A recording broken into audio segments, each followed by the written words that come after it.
तो ये पता चलता है कि ईश्वर आपके पक्ष में खड़े हैं। पहला संकेत, जब कोई व्यक्ति ईश्वर की ओर अग्रसर होने लगता है तो अक्सर उसकी जिंदगी में असामान्य रूप से संघर्ष बढ़ने लगते हैं। ऐसा लगता है जैसे सब कुछ एक साथ बिखर रहा हो, नौकरी का छिन जाना, रिश्तों में दरारें, स्वास्थ्य का गिरना या भीतर एक अजीब सी बेचैनी का जन्म लेना। ये घटनाएं पहली नजर में नकारात्मक लगती हैं, लेकिन यह सब कुछ एक गहरे बदलाव का संकेत हो सकता है। जब ईश्वर आपको एक नई दिशा देना चाहते हैं तो वे सबसे पहले पुरानी व्यवस्था को हिलाते हैं। आपकी सोच, आपके संबंध, आपके पुराने सहारे जो अब आगे के रास्ते में बाधा बन सकते हैं, उन्हें धीरे धीरे हटाया जाने लगता है। ये टूटन दरअसल एक निर्मित की भूमिका होती है। जिस तरह एक कुम्हार मिट्टी को गूंथता है, थपथपाता है, उसका आकार बिगाड़ता है ताकि एक सुंदर घड़ा बन सके, वैसे ही ईश्वर पहले हमारी दुनिया को झकझोरते हैं ताकि हम भीतर से मजबूत हो सकें।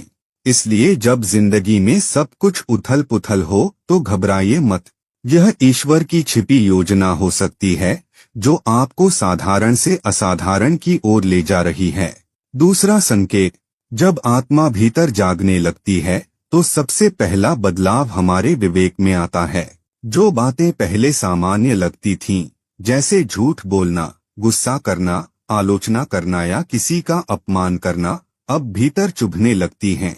मन हर छोटी भूल पर पछताने लगता है और अंतरात्मा से एक हल्की सी आवाज आती है, यह तेरा रास्ता नहीं है। यही वो क्षण होते हैं जब भीतर की चेतना जाग उठती है। इस तरह की संवेदनशीलता अचानक नहीं आती, यह उस दिव्य उपस्थिति का संकेत है जो अब हमारे जीवन में सक्रिय हो रही है। अब पाप केवल एक सामाजिक गलती नहीं लगता, वह एक आंतरिक असंतुलन बन जाता है जिसे आत्मा सहन नहीं कर पाती। यह बदलता हुआ विवेक ईश्वर की कृपा का परिणाम है। एक समय था जब गलतियां करते हुए मन कठोर हो गया था, पर अब वही मन रो पड़ता है, पश्चाताप करता है और सुधार की दिशा में बढ़ता है। यह परिवर्तन दर्शाता है कि पवित्र शक्ति अब आपके भीतर काम कर रही है, केवल व्यवहार नहीं, आपकी आत्मा को ढाल रही है। और जब आत्मा स्वयं अपनी कमियों को पहचानने लगे तो समझिए आध्यात्मिक यात्रा शुरू हो चुकी है। तीसरा संकेत, जब किसी के भीतर आत्मा जागने लगती है तो सबसे गहरी पुकार यह होती है, हे प्रभु, तू मुझे किस काम के लिए बना रहा है? अब जीवन केवल सांस लेने, पैसे कमाने या दुनियावी सफलता के लिए नहीं लगता। अब भीतर एक बेचैनी रहती है, यह जानने की कि ईश्वर की मेरे लिए क्या योजना है। यह प्रश्न अब मन में बार बार उठता है, मेरे जीवन का सच्चा उद्देश्य क्या है? यह तड़प एक साधारण जिज्ञासा नहीं होती, यह भीतर से उठती एक पुकार होती है। ऐसा लगता है जैसे आत्मा अब किसी ऊंचे लक्ष्य की ओर बढ़ना चाहती है। इस अवस्था में व्यक्ति हर निर्णय में परमात्मा की इच्छा को प्राथमिकता देने लगता है। अब वह खुद से नहीं पूछता कि मैं क्या चाहता हूँ, बल्कि यह पूछने लगता है कि प्रभु क्या चाहता है। यह आत्मसमर्पण की अवस्था है। जब मन प्रभु की योजना में खुद को ढालने लगे, तब समझिए कि आत्मा रूपांतरण की ओर बढ़ रही है। इस तरह की प्यास, यह जानने की लगन कि मैं क्यों जन्मा हूँ, क्या सेवा मुझे सौंपी गई है, यह दर्शाता है कि आपकी आत्मा अब दिव्य दिशा की ओर चल पड़ी है। यही असली जागरण है। चौथा संकेत, जब आत्मा भीतर से जागने लगती है तो रुचियां अपने आप बदलने लगती हैं। जो चीजें पहले बहुत आकर्षक लगती थीं, जैसे सोशल मीडिया, शोरगुल वाली पार्टियां, मनोरंजन के साधन, अब उनमें दिल नहीं लगता। अब मन किसी और ही शांति की तलाश में रहता है। सुबह उठते ही मोबाइल खोलने की बजाय अब परमात्मा के वचन सुनने या पढ़ने की चाह होती है। अब संगीत की जगह भजन आत्मा को छूते हैं। एकांत डराने वाला नहीं, बल्कि वह स्थान बन जाता है जहां ईश्वर से संवाद संभव होता है। यह बदलाव बाहरी नहीं, भीतर से आता है। यह संकेत है कि अब आत्मा सांसारिक आकर्षणों से ऊपर उठ रही है और दिव्यता की ओर खींचने लगी है। पहले जो बातें व्यर्थ लगती थीं, जैसे ध्यान, सत्संग, शास्त्र पठन अब वही जीवन का सार लगने लगती हैं। यह परिवर्तन मानव प्रयास से नहीं होता, यह उस दिव्य उपस्थिति का प्रभाव है जो हमारे अंतर में प्रवेश कर चुकी होती है। आत्मा जब जागती है तो वह उसी स्रोत से जुड़ना चाहती है जिससे वह आई है, और वह स्रोत है ईश्वर का वचन, ईश्वर की शांति। यही है आत्मिक आकर्षण की शुरुआत। 5वां संकेत, जब जीवन की हर दिशा से निराशा घेर लेती है, आर्थिक तंगी, रिश्तों की टूटन, अकेलापन, असफलताएं, तब भी अगर भीतर एक अनकही शांति बनी रहती है तो समझिए यह कोई सामान्य स्थिति नहीं, यह ईश्वर की विशेष कृपा है। बाहर का संसार चाहे कितना भी अस्थिर हो, लेकिन अंदर एक अडिग विश्वास बना रहता है कि सब ठीक हो जाएगा। कोई अज्ञात शक्ति बार बार दिल को यही समझाती है, मैं तेरे साथ हूँ, घबराना नहीं। यह वही शांति है जो न तो परिस्थितियों पर निर्भर करती है, न ही मनुष्यों की दी हुई होती है। यह सीधे परमात्मा की उपस्थिति का परिणाम है।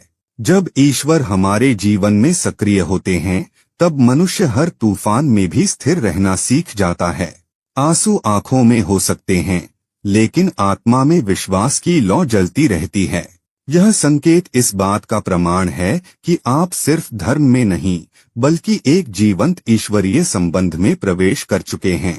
जब आप भीतर से जानते हैं कि मेरा रक्षक जाग रहा है, तो बाहर के संकट केवल परीक्षा बन जाते हैं, न कि रुकावट। यही वह अलौकिक शांति है जो केवल प्रभु ही दे सकते हैं। 6वां संकेत, जब आत्मा जागृत होती है तो इंसान की दृष्टि बदल जाती है। पहले जो दुनिया में केवल अपने लाभ और सुख की तलाश करता था, अब वही दूसरों की तकलीफ देखकर बेचैन हो उठता है। भीतर से करुणा का स्रोत बहने लगता है। सेवा की भावना स्वाभाविक रूप से मन में उत्पन्न होती है। यह बदलाव भीतर की किसी धार्मिक शिक्षा का नहीं, बल्कि परमात्मा की उपस्थिति का प्रभाव होता है। अब व्यक्ति किसी जरूरतमंद को देखकर केवल दया नहीं करता, बल्कि मदद करने के लिए कदम बढ़ाता है। वह यह नहीं सोचता कि मुझे क्या मिलेगा, बल्कि यह पूछता है कि मैं किसी के काम कैसे आ सकता हूँ। उसका हृदय अब केवल अपने लिए नहीं धड़कता, बल्कि हर दुखी आत्मा की पुकार को सुनता है। ऐसे ही लोग दुनिया में परिवर्तन लाते हैं। उनके छोटे छोटे कार्य किसी की जिंदगी की दिशा बदल सकते हैं। यह संकेत इस बात का प्रमाण है कि परमेश्वर केवल आत्मा को नहीं, बल्कि हृदय को भी रूपांतरित कर रहे हैं। अब सेवा केवल एक कर्तव्य नहीं रही, बल्कि वह प्रेम का कार्य बन जाती है। एक ऐसा प्रेम जो स्वार्थ से परे है और ईश्वर से प्रेरित है।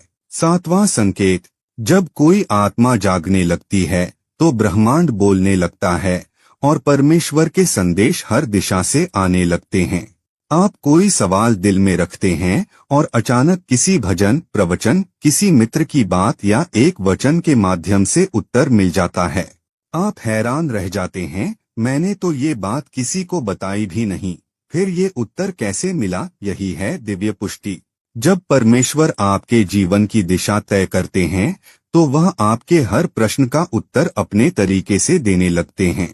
यह संकेत कोई संयोग नहीं होता, यह उस गहरी आत्मिक कड़ी का परिणाम होता है जो अब परमेश्वर से जुड़ चुकी है। जब आप भीतर से उनके मार्ग पर चलने को तैयार हो जाते हैं, तो वे आपको अकेला नहीं छोड़ते, वे आपको मार्गदर्शन देते हैं हर बार जब आप भ्रमित होते हैं। यदि आपके जीवन में भी इस प्रकार की पुष्टि बार बार हो रही है, तो समझ लीजिए अब आपकी यात्रा सांसारिक नहीं रही। आप अब ईश्वर की योजना का हिस्सा बन चुके हैं, और वह योजना कभी साधारण नहीं होती। परमेश्वर जिन्हें चुनते हैं, उन्हें तैयार भी स्वयं करते हैं, संकेतों और साक्ष्यों के माध्यम से। 8वां संकेत, जब आत्मा गहराई से परमात्मा की ओर आकर्षित होने लगती है, तब जीवन में सूक्ष्म लेकिन शक्तिशाली संकेत प्रकट होने लगते हैं।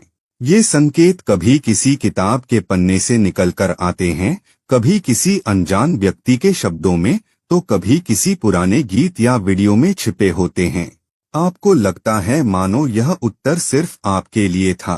आपने किसी से अपनी चिंता नहीं बांटी होती, फिर भी जवाब सीधे दिल को छू जाता है। यह ईश्वर की वह रहस्यमयी भाषा है जिसे केवल जागती आत्मा ही पहचान पाती है। ऐसे क्षणों में भीतर एक अदृश्य विश्वास जगता है कि कोई है जो सुन रहा है, जो देख रहा है, जो आपके हर विचार का जवाब दे रहा है, भले ही वह दुनिया की नजरों से छिपा हो। यह महज घटनाएं नहीं होती, ये संकेत होते हैं कि अब आप उस मार्ग पर हैं जिसे स्वयं परमेश्वर ने चुना है। यदि आप बार बार इस अनुभव से गुजर रहे हैं तो समझ लीजिए आपकी आत्मा अब स्वतंत्र नहीं, वह अब ईश्वर की योजना का अंग बन चुकी है। और जब आप ईश्वर की योजना में प्रवेश करते हैं तब हर जवाब, हर राह और हर संकेत दिव्य मार्गदर्शन में बदल जाता है। नोवा संकेत। जब आत्मा ईश्वर के साथ गहरा संबंध स्थापित करने लगती है तब हृदय में एक ऐसी भावना जन्म लेती है जो किसी भी परिस्थिति या व्यक्ति से परे होती है। वह है निस्वार्थ प्रेम और करुणा। यह भावना किसी एक क्षण की प्रतिक्रिया नहीं होती, बल्कि धीरे धीरे जीवन की एक स्थायी धारा बन जाती है। अब आप लोगों को उनके कर्मों से नहीं, बल्कि उनके भीतर बसे ईश्वर की छवि से देखने लगते हैं। कोई कितना भी गलत क्यों न हो, आपके भीतर उसे समझने और क्षमा करने की शक्ति उत्पन्न होती है। यह प्रेम न किसी अपेक्षा से जुड़ा होता है, न किसी पहचान से। यह उसी दिव्य स्रोत से आता है जो प्रेम का सागर है, स्वयं परमात्मा। जैसे सूर्य बिना भेदभाव के सबको प्रकाश देता है, वैसे ही यह प्रेम सबको सहज रूप से मिलने लगता है।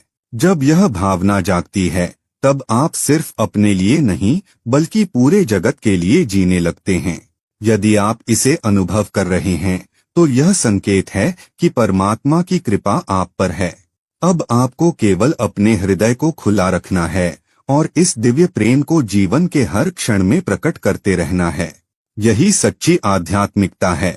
उम्मीद करते हैं कि आपको इस वीडियो से कुछ नया जरूर सीखने को मिला होगा। आपको वीडियो कैसी लगी हमें कमेंट बॉक्स में जरूर बताएं। अगर वीडियो के दौरान मुझसे कोई गलती हो गई हो तो मैं माफी चाहता हूं। दोस्तों, हमारे चैनल पर और भी अच्छी वीडियोस है, उन्हें भी जाकर आप जरूर देखें। लिंक जो है वह आप